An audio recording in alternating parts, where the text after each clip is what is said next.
Boa noite, está começando pela rede CNT de televisão, o Jogo do Poder, um espaço aberto para a discussão política. Nós aqui da CNT acreditamos que o debate, o contraditório é ponto de partida para o exercício de um dos direitos mais fundamentais, o de ser informado com absoluta correção e transparência. Esse é o propósito, esse é o objetivo final aqui do Jogo do Poder, que tenho o enorme prazer de receber nesta noite a prefeita de Japeri, Fernanda Ontiveros. Boa noite, prefeita.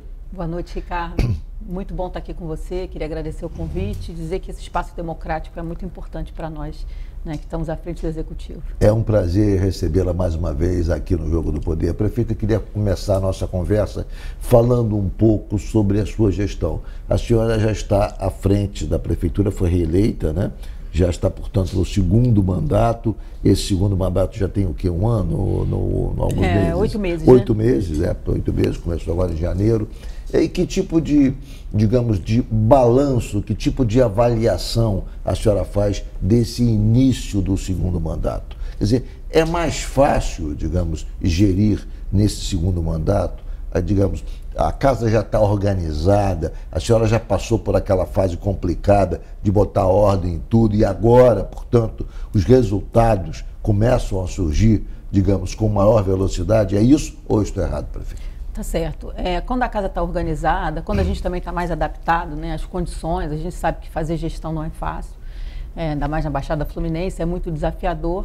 Mas a gente fez um primeiro mandato onde a gente colocou a casa em ordem, onde a gente trabalhou para reestruturar a cidade. Por exemplo, a gente saiu de 30% de área drenada e pavimentada, avançamos para 70%. Então, qual é o desafio do segundo mandato? Chegar a 100% de área drenada e pavimentada. Né, nós trabalhamos na construção de mais unidades básicas de saúde, ampliamos a atenção básica de 38% para 90%. O desafio, chegar a 100%. Então, a gente trabalhou e a gente planejou, porque o mais importante, Ricardo, é a gente planejar. Quando a gente planeja, a gente sabe até onde a gente bateu a meta, o que faltou e o que a gente precisa ou complementar ou potencializar. E com isso a gente vai levando, né, a gestão de uma forma mais eficiente. Quais são os desafios desse segundo mandato? Quer dizer, a senhora, o primeiro botou ordem na casa, já teve grandes avanços na área de saúde, na área cobertura da saúde da família, enfim, mas qual é o grande desafio de um segundo mandato? O grande desafio do nosso segundo mandato é a gente conseguir concluir as obras que a gente conseguiu no programa do novo PAC. A senhora foi bem aquinhoada, recebeu, quer dizer, bastante investimento do governo federal no PAC. Eu queria que a senhora apresentasse para a gente aqui, então, quais foram as principais obras que obtidas junto ao governo federal dentro do programa PAC. A gente teve, nós fomos contemplados com cinco novas UBSs, uma escola em tempo integral, uma creche em tempo integral, 2 complexos esportivos, um Céu da Cultura, que vai ser feito junto com o governo do estado, né, e o nosso hospital maternidade, que é o nosso maior projeto, né, onde a gente vai ter ali um investimento entre construção e equipamento, em torno de 100 milhões. Um investimento vultoso, um investimento importante. Como é que está? Quantas anda a obra do Hospital da Maternidade? A gente já está, a gente não deu ordem de início ainda, porque a gente está na fase de licitação. A gente vai agora, dia 16 de agosto, a gente vai ter já a publicação do edital, né, licitatório, aí a gente licita, a empresa vencedora dá ordem de início e começa. Vai ser uma obra feita em parceria com o governo federal, uma obra do PAC. É uma obra do PAC. Do governo federal, do presidente Lula. Agora, qual é a extensão dessa maternidade? Ela vai atender a quantas pessoas? É uma maternidade para 100 leitos, né? Uma maternidade tida até como regional, mas como a gente vai fazer o hospital maternidade, a gente quer fazer um atendimento, não só para partos, mas também para cirurgias ginecológicas, para tratamento de endometriose, para tratamento, a gente fazer investigação de alguns tipos de câncer comum nas mulheres, um atendimento mais integrado à mulher. E ele vai ter, digamos, ela vai ter um alcance regional, vai atender a região toda? A região toda. A gente quer fazer também com os consórcios, quer fazer com as cidades vizinhas, as parcerias, as PPIs, né? Para que a gente possa também ter mais Talvez seja a obra mais importante que a senhora, do seu legado na gestão, talvez seja com certeza. um avanço. A senhora que é médica e, portanto, tem na saúde, a prefeita Fernanda é pediatra, é isso? Sou médica pediatra neonatal, meu pai também era médico, né? Sim. Meu pai já é falecido. Sim. Foi o primeiro médico da cidade e ele lá construiu 2 casas de saúde que tinham convênio com o SUS. Então, a maioria das pessoas da cidade nasceram nas nossas maternidades. Nas maternidades. E agora a gente tem a oportunidade de entregar a primeira maternidade municipal. Isso, não é? isso. Nesse legado que a gente está fazendo aí do nosso mandato. A expectativa da senhora é de inaugurar essa maternidade quando, hein? A nossa expectativa é, pelo menos, que no ano que vem o presidente Lula venha fazer uma visita técnica, né? Porque a gente sabe aí que é uma obra de pelo menos 2 anos de construção e entrega. Sim. Né? 2 Mas anos. a gente conta que dê ordem de início ainda esse ano, novembro, dezembro, e aí mais 2 anos de construção.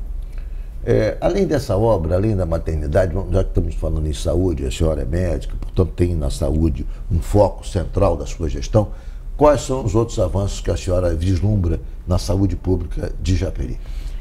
Além do nosso hospital maternidade, a gente já conseguiu avançar no primeiro mandato, onde a gente lançou um programa que era o Fila Zero para cirurgias eletivas. Você sabe, né, Ricardo, as pessoas, é um problema sério. Muitas pessoas tentam fazer cirurgias eletivas, elas ficam às vezes 2, 3, 4, 5 anos. Ficam na fila de regulação, esperando enfim, então nós lançamos o programa Fila Zero, nós operamos 1.200 pessoas, não é? Entre o ano de 23 e 24. Mas operaram onde? No hospital ou encaminhando, enfim? Não, nós fizemos um chamamento público, fizemos convênios com alguns hospitais, fizemos com um hospital de Caxias e operamos lá. Porque não tem um hospital na cidade? Não, na cidade não. Por isso que a gente precisa muito do hospital maternidade. É um convênio com hospitais próximos. Isso, mais ou menos como hoje o governo federal tem feito, né? Sim. O Ministério da Saúde está fazendo, por exemplo, mais especialistas. Sim. E aí faz esse chamamento público e aí traz quem é da iniciativa privada. Sim. Nesse chamamento público, a senhora conseguiu fazer 1.000 operações? 1.200 cirurgias. 1.200 cirurgias em quanto tempo? Em 6 meses. Em 6 meses. E aí a gente, por isso que a gente chamou Fila Zero, que a gente fez para zerar, foram mutirões para zerar cirurgias de catarata, sim, cirurgias ginecológicas, cirurgia geral como hérnias, sim, fimose, enfim. E como é que está a fila hoje? Conseguiu? Hoje a gente tem, a gente vai lançar agora um segundo mutirão e a gente tem em média 150, 200 cirurgias dessas, porque também você opera e aí novas pessoas entram na fila. Nova demanda, é uma demanda provavelmente aí permanente. Umas 500 a 600 cirurgias a gente vai fazer agora, mais umas 400 de catarata agora com Fila 02. Perfeito, perfeito. E a questão das unidades básicas de saúde, da UBS, quantas existiram e quantas devem existir aí nos próximos, até o final do seu mandato? Quando nós assumimos o mandato, nós tínhamos 12 unidades básicas de saúde, não é? Nós já reformamos e construímos mais 5 e com o novo PAC a gente vai entregar mais 6. Então a gente vai dobrar o número de de 12 UBS, vai passar para 24. Para 24. Eu queria, como médica, falasse da importância desse atendimento da ponta das UBSs, porque isso evita muitas internações, o agravamento do quadro clínico de muitas pessoas, de muitos moradores, de pacientes, que às vezes tem um pequeno problema e não é tratado, aquele problema se agrava e acaba tendo que ter um tipo de atendimento mais sofisticado. Nas UBSs, isso já, muita coisa é resolvida, não é isso, prefeita, que também é médica? O que a gente trabalhou lá, Ricardo? Além da gente reformar algumas unidades e construir outras, a gente trabalhou ampliando as equipes. Não é? Então, por exemplo, teve o programa do Ministério da Saúde, que foi o Mais Médicos. Então, em média, tinham feito lá, a gente tinha solicitado 4 médicos do Mais Médicos. E aí, na último edital que teve, a gente solicitou 44 mais médicos. 44? 44. Trouxemos 44 médicos para a cidade, porque você sabe que isso, a gente tem dificuldade. Quando foi isso? O programa Mais Médicos a gente fez em dezembro de 23. E a senhora esses 44 médicos já foram para... Já estão conosco na cidade há um ano e pouco. E aí nós conseguimos, tendo os médicos, a gente consegue ampliar as equipes, né? Com os enfermeiros, com os agentes de saúde. Com 44 médicos, eram quantos antes? Antes a gente tinha do programa Mais Médico 4. De 4 para 44, 10 vezes mais. 10 vezes mais. Então, isso deve ter mudado o quadro de atendimento, o volume de atendimento Quer dizer, deve ter mais do que É o que dobrado. deu chance da gente ampliar as equipes, porque também não adianta você construir a UBS e não ter a equipe de estratégia de saúde da família. Sim, então, sim, com isso, sim, a gente sim. saiu de... Era 38%, não chegava a 40% de cobertura do território para 90%. Ou seja, saiu de 38%, é Isso. quase 100%. Vai chegar a 100% quando? A gente quer chegar agora nos próximos 2 anos, porque aí é o tempo dessas UBS também, que a gente agora conseguiu no novo PAC, para a gente poder entregar. E a gente também fez o CEL, né, que é de odonto. Agora a gente recebeu vamos receber 2 unidades móveis também, que são do novo PAC. Aí vamos deixar uma em Japeri, uma em Engenheiro Pedreira. A gente está descentralizando a SAMU, a gente já inaugura agora, né, a nova SAMU de Japeri. Perfeito. E outra em Engenheiro Pedreira. Ok, eu vou fazer um rápido intervalo. O Jogo do Poder volta já já, hoje com a prefeita Fernanda Ontiveros, que é a prefeita de Japeri.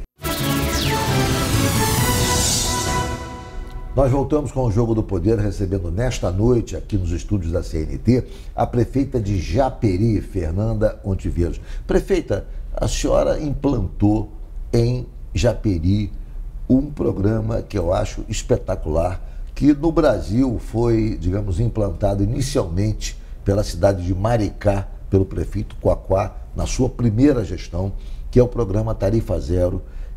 E a senhora, hoje, os ônibus também lá de Japeri, parte das linhas, são gratuitas, são passe livre, ou seja, a senhora está na linha, em linha com o programa Tarifa Zero, que começou lá em Maricá, numa prefeitura que também é do PT, que é do querido amigo prefeito Quaquá, lá na primeira gestão dele. Eu queria que a senhora falasse um pouco sobre esse programa, porque há muita discussão nesse debate sobre Tarifa Zero. Eu ouço muito dizer, não, Tarifa Zero Maricá faz, porque Maricá tem muito dinheiro e tal. Quer dizer, outras cidades não teriam, supostamente, condição de implantar um programa em que a passagem fosse integralmente custeada pelo poder público. Subsidiada já é. No Rio também ela é subsidiada, em parte, pelo governo municipal. Mas a tarifa zero, em que 100% do custo é arcado pelo poder público, são algumas... Hoje já cresceu muito o número de cidades que adotam esse projeto, esse programa. Mas lá atrás só tinha Maricá, lá há uns 15 anos atrás. Agora a coisa já tem muitos municípios, se eu não estou equivocado, mais de 100 municípios já implantaram a tarifa zero. A pergunta, resumindo, é o seguinte: é execuível esse projeto numa cidade não digo de pequeno porte, que já tem mais de 100 mil habitantes, uma cidade de médio porte, como Japeri? É execuível? Quer dizer, o caixa da prefeitura só tem orçamento de quanto? 400 milhões? 400 milhões, quer dizer, com 400 milhões, é possível bancar um programa Tarifa Zero? É possível. Na verdade, Ricardo, a gente tem que entender o que é prioridade, né? Muitas vezes a gente vê em várias, vamos dizer, gestões, prefeituras, contratos que muitas vezes a gente pode analisar e falar, esse contrato aqui ele não é tão essencial. Entendi. E aí a gente consegue fazer... Ou seja, eleger prioridades e atingir essas metas, tirando daquilo que não é, digamos, tão prioritário, digamos, e na verdade, carreando esses recursos para aquilo que é fundamental, para aquilo que vai ter impacto na ponta, né, prefeito? Fazer um reajuste e a gente conseguir eleger o que é prioridade. Para mim, Tarifa Zero era uma prioridade, né? Era um programa de governo. A senhora não tinha prometido na campanha isso, não? Não, não tinha prometido, mas eu já vinha estudando, né? Como algumas cidades, exemplo, como você deu aqui em Maricá, a gente já vinha estudando. E aí a gente observou que teria um investimento entre 400 e 500 mil reais mês, não é? Mas o impacto seria muito importante. Por quê? A senhora implantou quando o programa? 1º de maio. Já no segundo mandato? Já agora no segundo mandato. E qual foi, digamos, a resposta da população a essa mudança no transporte público de Maricá, de Japeri? Foi muito positivo. A gente hoje transporta 30 mil pessoas por mês, né? 30 mil passagens. Sim. Do que a gente já está contabilizando. E a gente observou o quê? Por exemplo, em Japeri, a gente tem um território grande, a gente tem muitos bairros, né? E a gente via, de certa forma, parte, né, da população que estava em alguns desses bairros isolada. Não é? Como o ônibus não passava, né, das outras linhas, funcionava já de forma precária, que você sabe que muitas vezes o empresário vai tirando investimento. Ele acha que não vale a pena, ele acha que não é rentável aquela linha, e aí ele tinha que fazer, vamos supor, ali... X horários faz a os metade. Dois, exatamente. Né? E a gente viu essa dificuldade, e aí com o Tarifa Zero a gente observou que as pessoas saíram desse isolamento. Pessoas que chegavam a caminhar 2 quilômetros do seu bairro até a estação de trem, por exemplo. Sim. Muitas vezes de madrugada, 3h30, 4 horas da manhã, né? Você sabe que a cidade da Baixada tem essa característica, cidade do dormitório. Sim. Então as pessoas caminhavam 2 quilômetros, muitas vezes no escuro, não é? Friagem, voltavam no final da tarde para a noite, faziam o mesmo percurso. Sim. Mas hoje, com Tarifa Zero, as pessoas elas têm esse direito de ir e vir, porque também o transporte não é só para a gente trabalhar, é para a gente visitar. Muitas vezes, durante o dia, as pessoas se deslocam para ir num atendimento médico, não é? Para ir enfim, fazer... ir na escola de um filho para poder participar de uma reunião, de uma atividade, né? Fazer uma atividade esportiva, ir até uma ciclovia, poder fazer uma caminhada. Então, é o direito de ir e vir. E a gente também observa muito o fortalecimento do comércio, né? Muitos comerciantes também parabenizando o Tarifa Zero, porque observaram as pessoas circulando mais nos dois centros urbanos de Japeri e Engenheiro Pedreira. E acaba gerando, né, uma renda, acaba fazendo circular também a economia, porque você sai de um bairro, gasta no outro e tal. Isso gera um círculo virtuoso em favor da cidade. E você sabe que hoje também tem a economia solidária, tem né, quem está empreendendo. Então, muitas vezes, quem está empreendendo faz lá um doce, um pão, um salgado, e também ele pega o Tarifa Zero e ele vai em vários bairros divulgar o produto dele, vender. É possível fazer, é possível. É possível. Quantas Eu não linhas? vejo que é um gasto. São 4 linhas? São 4 linhas e a gente vai ampliar para mais 3 linhas, vamos chegar a 7. E eu vejo que isso não é um gasto, Ricardo, é um investimento, porque você tem retorno. Agora, os ônibus públicos convivem com ônibus privados também? Você tem lá empresa de ônibus privados ou não? Ou 100% é da prefeitura? Não, a gente tem privadas e tem da prefeitura.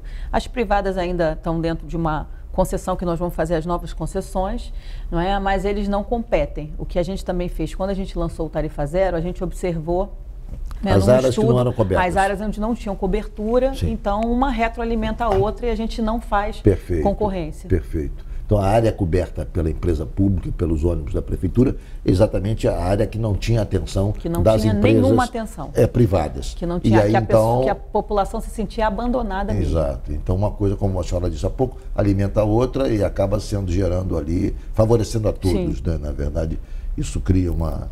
E outra pergunta, prefeita, qual é o custo dessas 4 linhas aí mensal? Entre 480, 500 mil, 510 mil mês. É perfeitamente possível. Por isso que a gente quer ampliar, a gente vai chegar a fazer um investimento de 1 milhão. São 5 ônibus. 5 ônibus. A senhora vai ampliar. A gente vai dobrar para 10 ônibus até o final do ano. Perfeito. Deve ter tido um impacto muito grande. Eu suponho que isso deve ter mudado a realidade lá da parte da população de Japeri ao ter esse tipo de serviço gratuitamente. Quando nós lançamos num sábado à tarde. Na segunda-feira eu fui num bairro que chama, lá na Chacrinha, que tem um conjunto habitacional que o pessoal chama de casinhas. Então eu tive lá de manhã, o ônibus começou a circular às 5 da manhã, e aí eu tive a oportunidade de conversar com as pessoas que estavam ali aguardando o ônibus. E aí eu tive, assim, algumas senhoras que falaram comigo, prefeita, a gente saía daqui, a gente caminhava por 2 quilômetros até a estação de Japeri, e a gente, aqui, lá é uma área um pouco rural, aqui a gente já tomou corrida de boi de manhã, a gente tinha que sair no escuro, a gente tinha medo, de repente, de ter, né, de sofrer algum tipo de violência, né, no trajeto. Então, você observar aquela gratidão das pessoas, porque realmente você chega, impacta e muda a vida, eu vou falar, Ricardo, isso não tem preço. Não tem preço, já valeu a pena, né, prefeita? Muito. Vamos falar um pouco agora de outro tema que eu considero estratégico na gestão pública, que é educação. Quais foram os avanços que a senhora já obteve na educação pública de Japeri? E eu quero já estender a pergunta, saber o seguinte: a senhora tem em mente, ou já implantou, vai implantar a educação em tempo integral? Porque hoje isso é essencial. A educação de tempo integral, além de servir ao aluno, que receberá alimentação, uma carga didática maior, pedagógica, mais apurada, também contribui para a tranquilidade dos pais que podem trabalhar ao longo do dia. A gente ainda não tem, né, educação em tempo integral em todas as escolas, e a gente já começou com piloto em algumas. Já começou? Já. A gente tem, hoje, a gente vai receber no novo PAC uma escola em tempo integral e uma creche. Nós inauguramos 2 creches padrão FNDE que estavam paralisadas há mais de 10 anos. Começaram lá no governo. A senhora tem lá em Japeri? Hoje nós temos 6, mas nós entregamos 2 em tempo integral e que é padrão FNDE,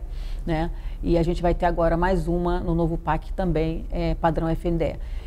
O que a gente observou lá, Ricardo, quando a gente entrou, é que a gente tinha, de cada 3 crianças em idade de creche, 2 estavam fora. Então, o primeiro desafio é a gente ampliar as vagas. Então, como é que a gente fez? A gente fez convênio com algumas escolas privadas que tinham interesse em liberar a vaga de creche para a gente, e a gente entregou essas 2 e vamos entregar mais uma. A gente tinha um problema de um déficit muito grande de professor. Então, a gente fez um concurso público em dezembro de 23, com a contratação de 400 professores. Sim. Então, a gente também precisa criar as condições para a gente chegar no ideal, que é que todas as salas de aula, não vou dizer nem todas as escolas, todas as salas de aula, seja da creche, até o 9º ano, a gente funcione em tempo integral, porque isso é fundamental. Eu acho que é uma das políticas que eu mais admiro, tanto no Darcy Ribeiro como no Leonel Brizola, é você olhar para a educação em tempo integral. Eu me lembro quando ele lançou, foi muito combatido e criticado. Os CIEPs. Os CIEPs, exatamente, foi muito criticado. A outdoor só colocou na beira de estrada, na verdade, críticas infundadas, e ele tinha uma antevisão, colocou na verdade, naquele momento, ainda houve esse tipo de controvérsia. Hoje é unanimidade. Não há quem se coloque contra, independentemente da corrente ideológica que pertença o político, o gestor público, não há quem se coloque contra a educação em tempo integral. A senhora vai ter uma escola, então, em tempo integral? Vamos, no novo PAC. Para quantos alunos? 500 alunos. É uma escola, vai ser uma escola central da cidade, uma escola importante. Vamos a um rápido intervalo e voltamos em 1 minuto.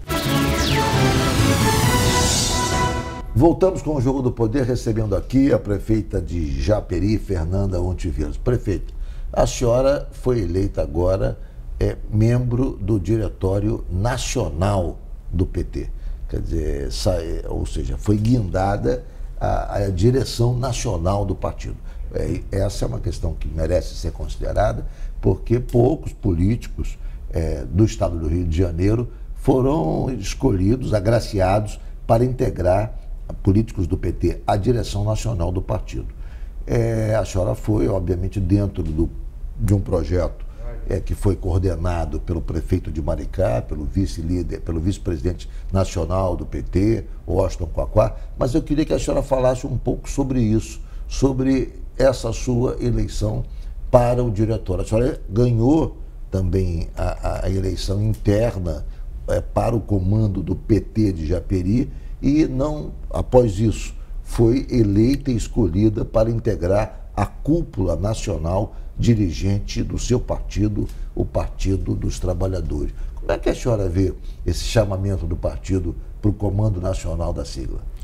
Eu vejo com muita alegria, com comprometimento, poder ocupar hoje, estar lá, fazer parte do Diretório Nacional, discutir as políticas públicas do partido, discutir a questão eleitoral também que a gente vai ter. Eu me sinto lisonjeada, feliz.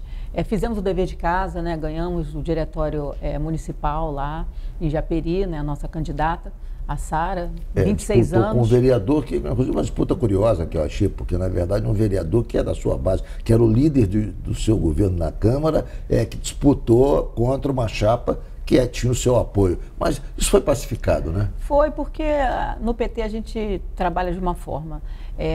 As disputas internas, elas existem. Acabou a disputa, a gente tem que cuidar de políticas maiores e de compromissos que todos nós petistas temos, como, por exemplo, a reeleição do presidente Lula. Então, isso passa a ser maior, então tem que ficar pacificado. O Matheus, que é vereador, eleito no PT, também esteve comigo, ajudei também na eleição dele. Queria ser presidente, a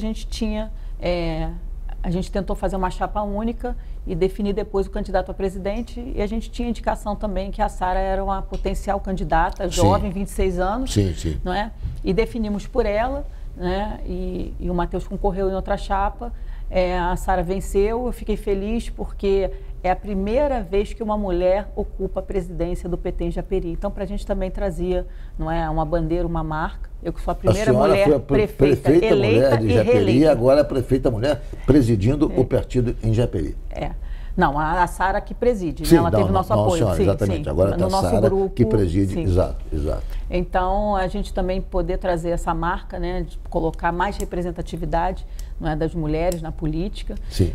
E a Sara tem uma missão, não é, que é fortalecer o partido na cidade, que é fazer as setoriais, que é discutir, não é, com a população o que a população vê e aponta como importante para a gente colocar, né, no nosso programa de governo, para a gente melhorar, ampliar. Sim. Então, ela tem essa missão e está no Diretório Nacional. Pois é, e nacionalmente, qual a senhora acha que é o grande desafio agora do partido em tempos de polarização, nesse momento que nós estamos vivendo, um momento novamente de polarização extremada, de lado a lado? Quer dizer, que papel vai ter os dirigentes do PT nessa nova empreitada que começa e que deságua em 2026, quando teremos eleição para os governos estaduais, para deputados e para a presidência da República? Eu acho que primeiro é a gente defender a soberania do país e a democracia. Isso a gente não pode abrir mão, né? E o desafio é a gente aumentar, claro, né, a bancada do PT, né? A gente precisa ampliar muito, o PT que já foi muito maior do que é hoje, mas também a gente sabe tudo que nós sofremos nos últimos anos, né? A intenção que tinham em destruir, acabar, não ter mais o PT, né? Então o PT ressurge, o presidente Lula consegue uma reeleição, não é? Uma nova eleição e agora vai para a reeleição. Então, eu acho que o desafio do PT é a gente manter a nossa representatividade e a gente manter as políticas públicas que eu tenho certeza que fizeram e vão fazer muito diferença na vida do nosso povo. Porque, para mim, o PT é o partido que mais cuidou do povo brasileiro, né? Então, a gente precisa continuar e o nosso desafio é reconduzir o presidente Lula à sua reeleição. Seu quarto mandato. Nós estamos encerrando quase o programa, mas esse governo do presidente Lula não tem uma aprovação tão grande como outros governos, quer dizer, ele enfrenta mais dificuldades. A senhora que acha que a despeito dessas dificuldades, a despeito da aprovação não ser tão grande, o presidente Lula tem uma aprovação mediana, digamos assim, há regiões do país, como a região sudeste, a região sul, em que a desaprovação é muito maior do que a aprovação. Há regiões em que não, o quadro se inverte, como no Nordeste e tal, e regiões de equilíbrio. A senhora acha que, a despeito dessas dificuldades, há ainda, digamos, possibilidade efetiva de vitória do presidente? Por exemplo, quando se faz perguntas através de pesquisas, o presidente deve ser candidato à reeleição, majoritariamente as pessoas dizem não deve. Bolsonaro deve ser candidato, também não deve. Ou seja, parece que a população se cansou um pouco de Lula e Bolsonaro. Porque quando a gente vive a polarização, a gente vai ter dificuldade tanto, não eles sempre vão ter uma rejeição, isso a gente entende, quem entende de pesquisa sabe, mas também existe a dificuldade de uma terceira via. Tanto é que até agora não aparece espontâneo, não é? Eles colocam até que acham que eles não deveriam vir, não é? Mas também não conseguem colocar um nome que... É isso, exatamente. A gente entende, né, até nós petistas, que o presidente Lula hoje, por tudo que ele contribuiu para o Brasil, ele deveria até ser poupado, né? Pela idade... Né, uma série de coisas que tem. Que ele vai disputar com 80 anos. Sim. Só que hoje o que a gente vê também no presidente Lula além dele ter o grande carisma que ele tem, além dele conseguir conduzir muito bem as políticas públicas, ser visionário e estar com uma boa disposição para disputar uma eleição, Fernanda, eu não abro mão da candidatura do presidente Lula. Se fosse para eu definir, eu não abro mão. Mas a gente sabe também das conjunturas e ainda vai ser decidido isso. Mas eu acho que hoje o melhor nome para continuar conduzindo o Brasil nas políticas públicas é o presidente Lula. Prefeita Fernanda Ontiveros, foi um prazer enorme recebê-la nessa noite aqui no Jogo do Poder mais uma vez. Muito obrigado pela entrevista e sucesso lá na administração de Japeri. Obrigada, Ricardo. Muito obrigado a você que nos acompanhou de casa, pela rede CNT de televisão. O Jogo do Poder, como sempre, volta no próximo domingo, às 23h20. Muito obrigado pela sua audiência. Tenham todos um bom final de domingo, uma boa semana e até lá.